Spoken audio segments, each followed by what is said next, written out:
नमस्कार मंडळी, चला तर आज आपण बनवणार आहोत लिंबूचे गोड लोणचे। तर ही लिंबू घेतली आहे आणि अशी लिंबू घ्यायची ज्याची साल बोटाने दाबताच दबली पाहिजे।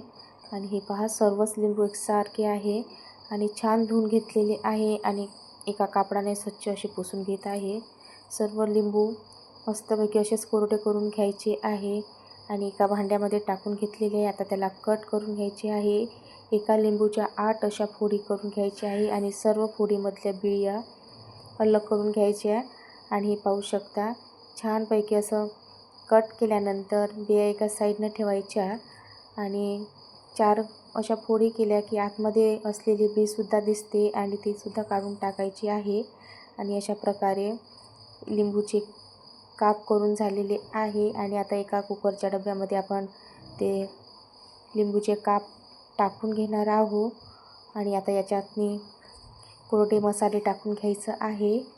2 चम्मच लाल तिखट टाकून घेतलेलं आणि आता त्यामध्ये 1 चम्मच धणे पावडर टाकून घ्यायचं आहे आणि चवीनुसार मीठ म्हणजेच 2 चम्मच मीठसुद्धा मी टाकलेलं आहे। आणि छानपैकी मिक्स करून घेतल्यानंतर आता याला आपल्याला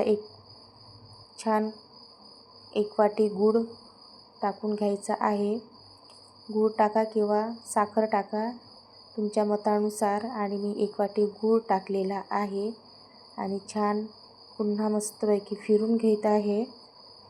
आणि फिरून झाल्यानंतर कुकरच्या डब्यावर झाकण ठेवून द्यायचं आणि कुकर घेतलेला आहे, त्यामध्ये 1 ग्लास पाणी टाकलेलं आणि हा डब्बा झाकण बंद कुकरमध्ये असा ठेवून द्यायचा आणि झाकण लावून घेत आहे। आणि चांगल्या 10-12 तरी शिट्ट्या मस्तपैकी होऊ द्यायच्या आहे कुकरला।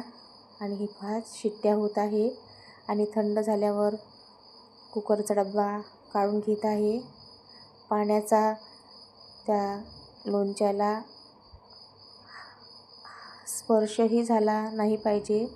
आणि हे पहा, मस्तपैकी गुळाने पाणी सोडून दिलेलं आहे आणि लोणच्याच्या फोडीसुद्धा छान अशा शिजून आलेल्या आणि मस्तपैकी फिरून घेत आहे।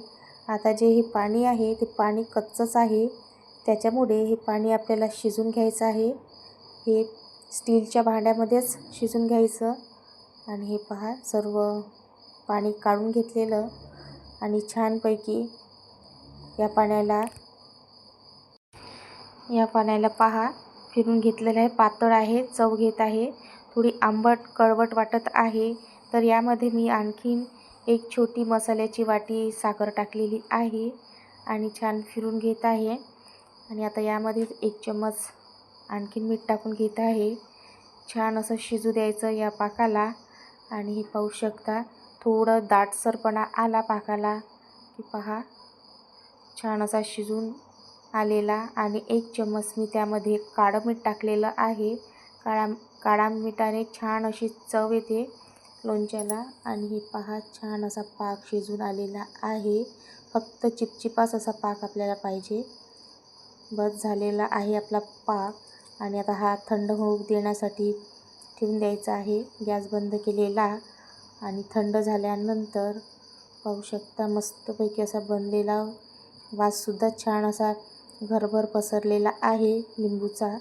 आणि थंड झाल्यानंतर लिंबूचे हे काप या पाकामध्ये टाकून घ्यायचं, छानपैकी मिक्स करून घ्यायचं आणि अशा प्लास्टिकच्या किंवा काचेच्या भरणीमध्ये भरून घ्यायचं आहे। आपल्याकडे काचेची भरणी नाही म्हणून मी या छोट्या प्लास्टिकच्या भरणीमध्येच भरून घेत आहे। ती पण लोणच्याचीच भरणी होती। आणि पहा, मस्त जमलेलं आपलं आंबट गोड असं लिंबूचं लोणचं पाहू शकता, खूप छान असं चवीला झालेलं आहे। अशा प्रकारे लिंबूचे लोणचे करून ठेवा, म्हणजे लिंबू महाग झालं तरी आपल्याला हे असे केलेले लोणचे खाता येते। आणि हे पहा, भरणीमध्ये भरून घेत आहे आणि सर्वच लोणचं असे भरणीमध्ये टाकून घेतलेलं आणि पाहू शकता, खूपच छान दिसत आहे। तर असे नवनवीन व्हिडिओ पाहण्यासाठी तुम्ही माझ्या व्हिडिओला लाईक करा, शेअर करा, सबस्क्राईब करा आणि कमेंटसुद्धा करत जा बरं का। धन्यवाद।